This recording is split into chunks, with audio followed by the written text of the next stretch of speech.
tout cas, merci beaucoup aux organisateurs de m'avoir invité. C'est quasi une promotion pour moi, hein, je vous comprendrez pourquoi. Et donc voilà, donc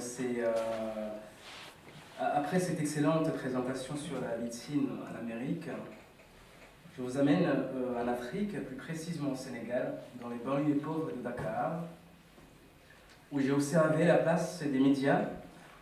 Quand je vais parler de médias, donc vous entendrez aussi tout ce qui est technologie de communication électronique, médiatique, dans ce que j'appelle des mobilisations musicales ordinaires, ces petits rassemblements de chants, de musique et de danse qui sont organisés régulièrement, des fois par semaine, je vous expliquerai, devant les baraques.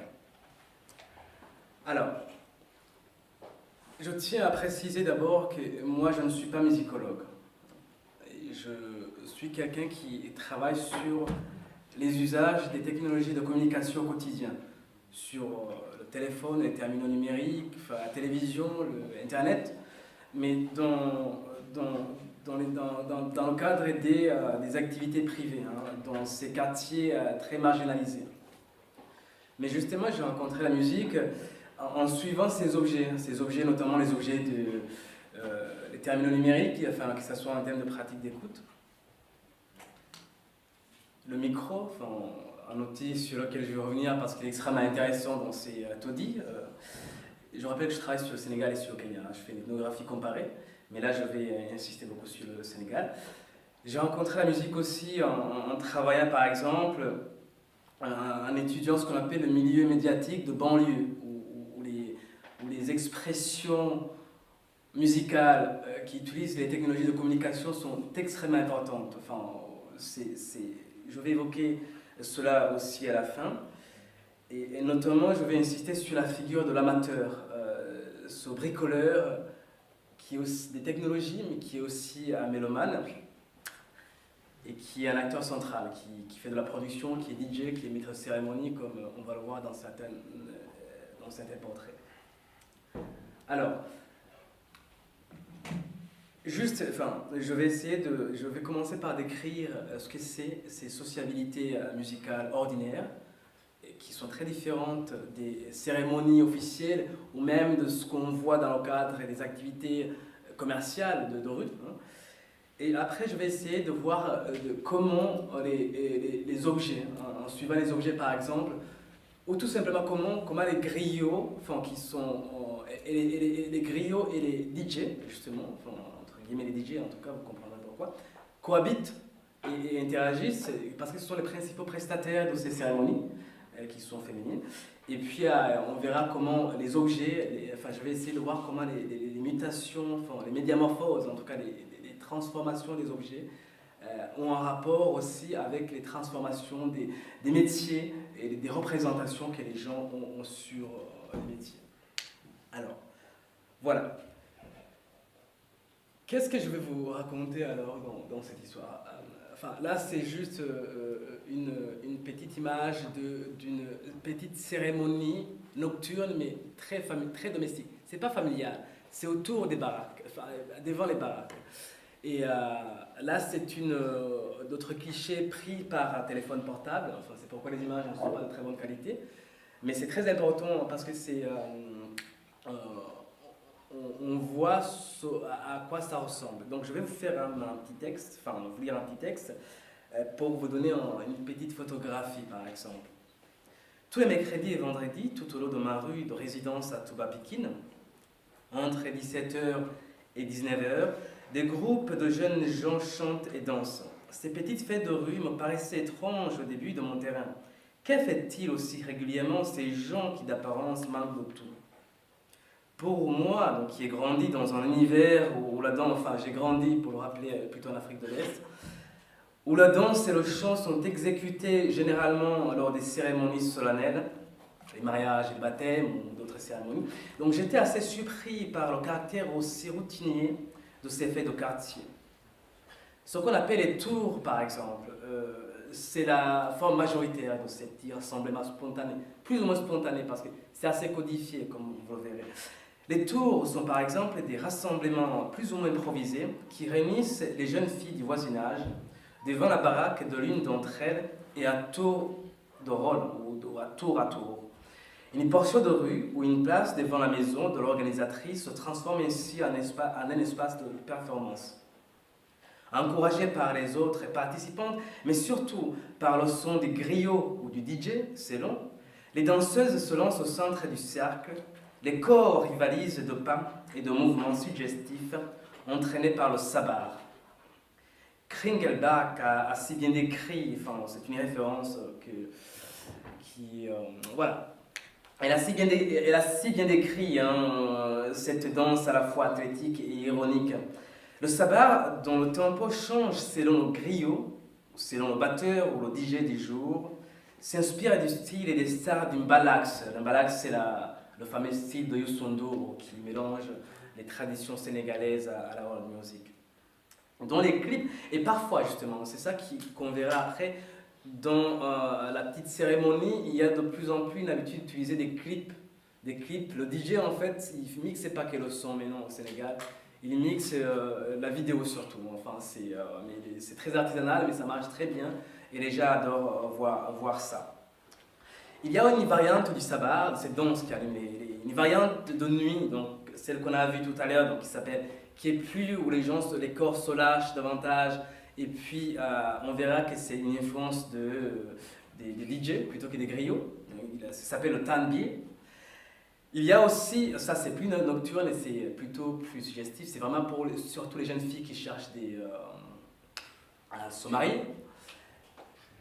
Et il y a ce qu'on appelle aussi l'embouteille. L'embouteille, c'est davantage pas familial parce que c'est pas vraiment familial, mais ça réunit des gens de la proximité du voisinage, ou qui sont réunis par un ancêtre commun, ou les premières épouses par exemple de familles amies, ou les deuxièmes épouses de familles amies, ou les troisièmes.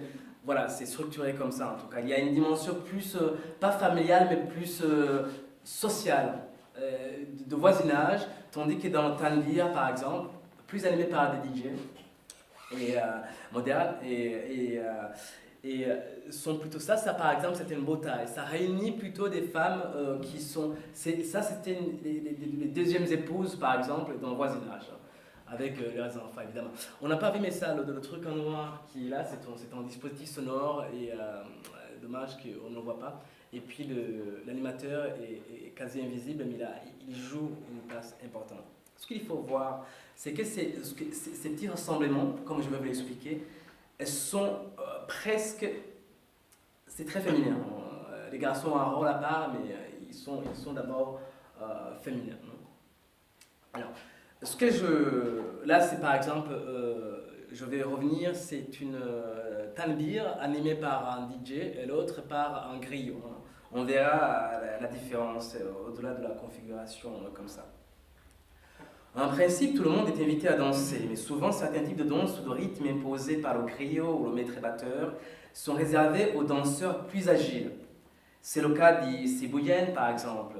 Ce qu'on appelle le baramba ou le kaolak sont plus accessibles, et ils sont en plus... il y a beaucoup plus d'influence des musiques popularisées par les médias, par la télévision par exemple, par les clips. Et c'est là où on voit la différence. Encore une fois, c'est implicite pour le moment, mais on va revenir entre le griot et le DJ. Le griot ou le batteur classique, c'est vraiment dans la rigueur, c'est souvent des danses un peu compliquées, donc qui ne sont pas très ouverts à tout le monde. Tandis que le DJ, justement, est préféré, en soi, il est préféré parce qu'il offre des prestations qui permettent à tout le monde de danser, surtout les jeunes qui ne sont pas nécessairement dans le respect des règles traditionnelles. Alors, juste, voilà, on a vu, sur quoi je voulais venir, c'est que les hommes dansent peu dans ces cérémonies. Ce qui transgresse la règle court le risque de se faire voir qualifié d'homosexuel, ce qu'on appelle le goal jigen. En revanche, on a vu que battre le tambour, ou chanter ou animer, le dispositif technologique reste des activités encore réservées aux hommes. Là, je ne vais pas entrer dans les détails, mais les garçons hybrides, danseurs, mais qui viennent souvent d'autres quartiers, mais qui sont souvent efféminés ou qui jouent un rôle extrêmement important. Voilà, enfin, ça je développe ça dans d'autres cadres parce qu'il n'y a pas beaucoup de technologie. Mais bon, voilà, on peut retenir que c'est principalement féminin et puis que les hommes ont une place surtout de prestataires. Ce qu'il faut, sur quoi je voulais insister aussi, c'est, enfin, juste pour le comprendre un peu, voilà, ça c'est un homme par exemple qui danse, mais c'est vraiment des exceptions. Et les hommes ne dansent que, encore une fois, quand c'est le DJ qui anime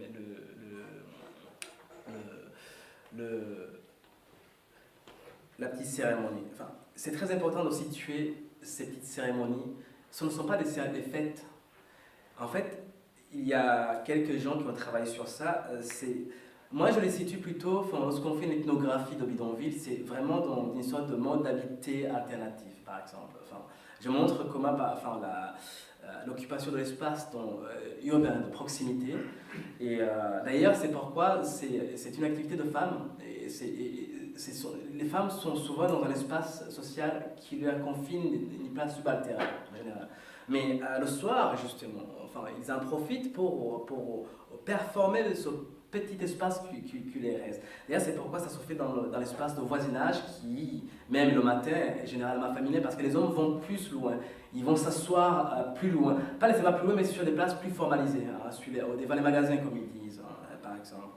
Alors, il y a une forte tradition d'association, ce que Abdou Salam Fall appelle l'associativité, notamment des tontines, des regroupements, mais c'est plus organisé. Enfin, bien sûr, c'est d'autres associations d'entraide au quotidien, de petits réseaux, s'inscrivent dans une dynamique de rue, de pâté de maison, dans la proximité géographique. Il y a plus d'un auteur cite de temps en temps Bourdieu, enfin, quand il parle du sens du voisinage, mais il y a Abdou Salam Fall, par exemple, qui essaie de montrer que c'est très difficile dans les banlieues de se soustraire de ces petits réseaux d'interdépendance et de coprésence, surtout. C'est très important.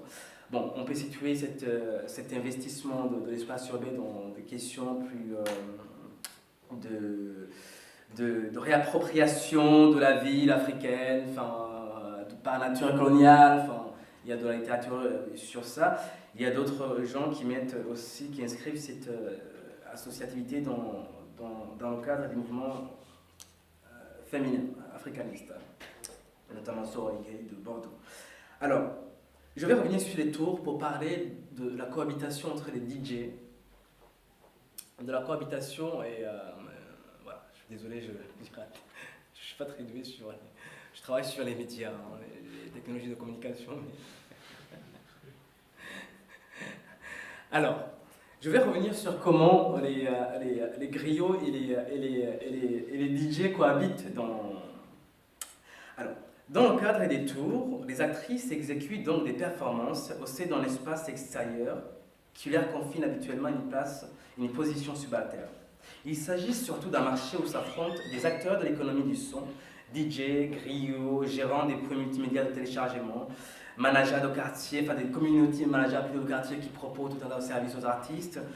Mais c'est surtout la concurrence entre les DJ et les griots de cast qui sont les principaux prestataires de ces performances qui m'ont beaucoup intéressé.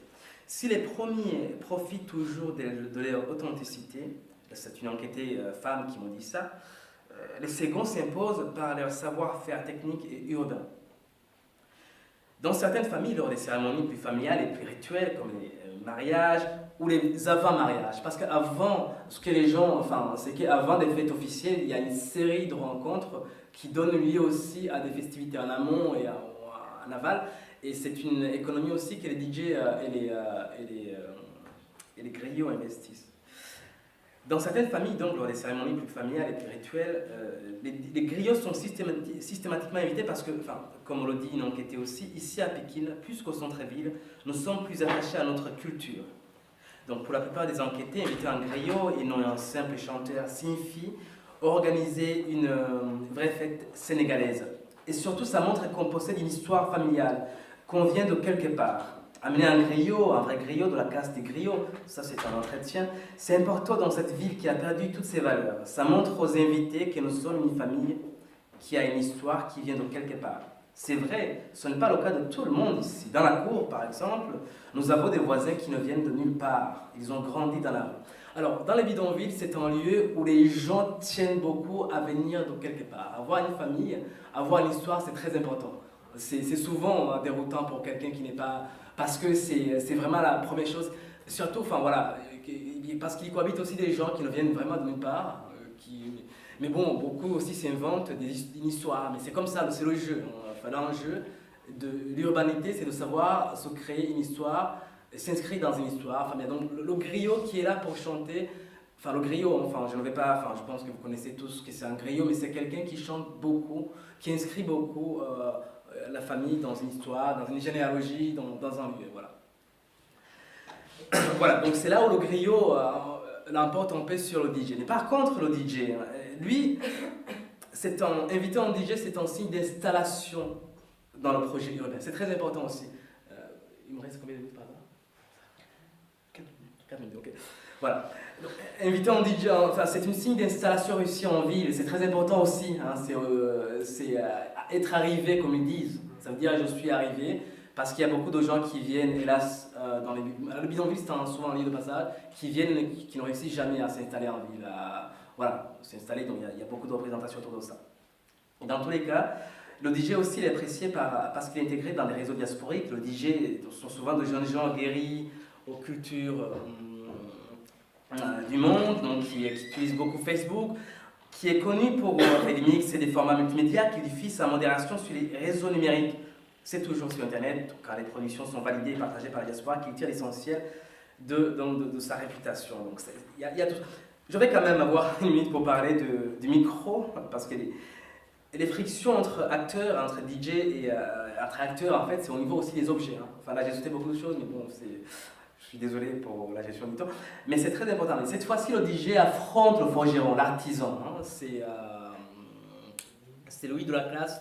Parce qu'il y a une subdivision très claire entre la classe des créateurs, des chanteurs et des artisans des objets. Mais on verra que voilà, le DJ est là où il est à la fois technicien des objets, mais aussi mélomane. Et là, ça casse vraiment beaucoup de choses par rapport à la subdivision classique du travail entre les griots et les artisans. Hein. C'était deux mondes différents. Mais il faut surtout savoir que le griot, enfin, il y a toute une économie qui juste pour définir, ce que j'appelle le micro occupe une place centrale dans ces cérémonies. C'est un outil qui a une présence ancienne dans les taudis et supporte une diversité d'usages, commerciaux, religieux et domestiques. C'est un dispositif qui permet de porter la voix dans cet environnement extrêmement bruyant, ce que disaient les gens. Il désigne par extension les différents dispositifs d'amplification et de mixage audio. Voilà. En tout cas, bon, l'autre mutation, c'est que c'est, pour le dire de façon très résumée, c'est que au niveau le griot aussi, son lieu de travail, c'est un lieu d'usage. Alors que c'était différent chez les griots et chez les forgerons, et les artisans qui réparent les vieux outils. Il y a tout un tas de représentations, par exemple, sur comment les publier, enfin les gens se démarquent sur moi j'amène réparer mon objet chez le griot, chez le DJ, le nouveau, enfin la figure des bricoleurs de technologie que j'ai pas eu le temps de vous présenter, mais qui est extrêmement important, qui est mobile, qui peut même venir chez soi, surtout lorsqu'on a un dispositif mobile. Je suis désolé, pardon, je suis vraiment...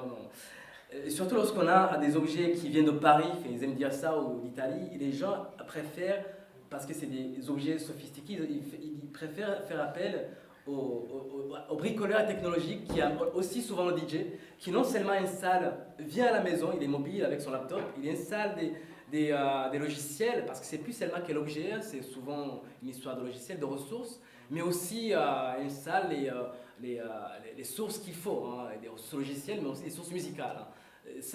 Et puis, beaucoup de gens préfèrent, plutôt qu'amener son laptop ou son dispositif numérique dans l'atelier du forgeron, c'est le bordel, et puis c'est pas sécurisé et tout. Enfin, voilà, faire appel à ce DJ.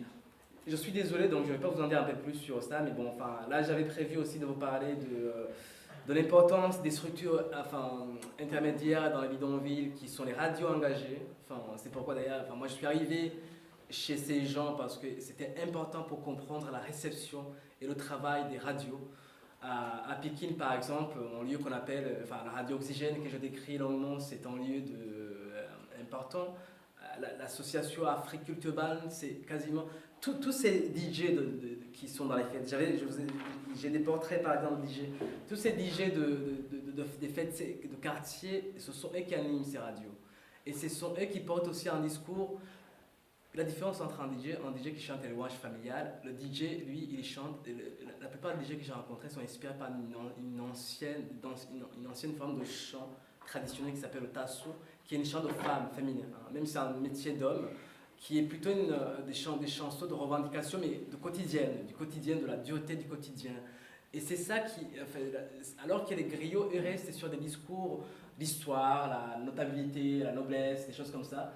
Eux, ils ont pris, parce que c'est la poésie en fait, des femmes ouest-africaines qui s'appelle le tasso, qui est quasiment la plupart des DJ utilisent pour faire les morceaux.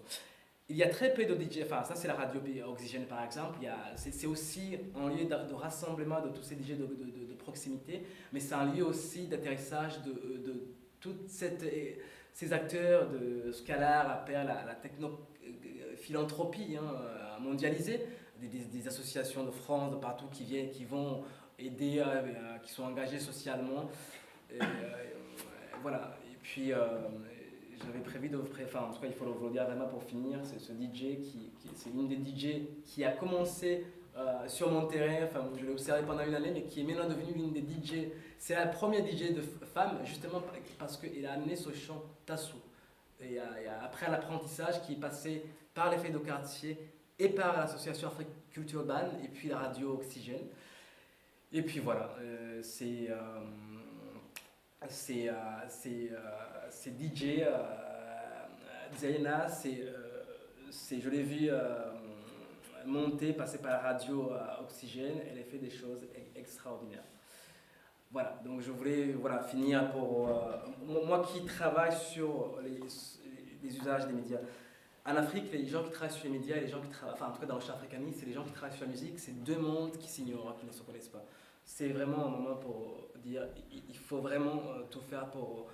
Parce que là, ce que je ne vous ai pas dit, c'est que même pour comprendre, moi je travaille sur la popularité de la télévision, par exemple, même pour comprendre la télévision, les pratiques d'écoute, ces pratiques basées autour... la musique est centrale, voilà, je ne vais pas vous détailler ça, mais la musique est centrale pour comprendre toute la réception des médias, mais aussi la réception de l'offre, mais aussi l'émergence de ces pratiques nouvelles, inédites, d'échanges transversales et de ces modes inédits de formation de goût au niveau de la famille. Et c'est essentiel pour comprendre la place des médias dans ce que j'appelle la morale économie domestique, la musique.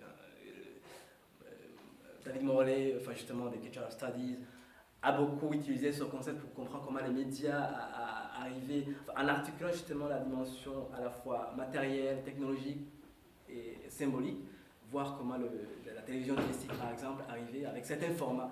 Aujourd'hui, dans les banlieues d'Afrique, et je pense dans la vie africaine en général, la musique est très importante, et les pratiques d'écoute aussi. Même pour comprendre la télévision, les pratiques d'écoute me semblent centrales. Merci beaucoup. Je suis désolé.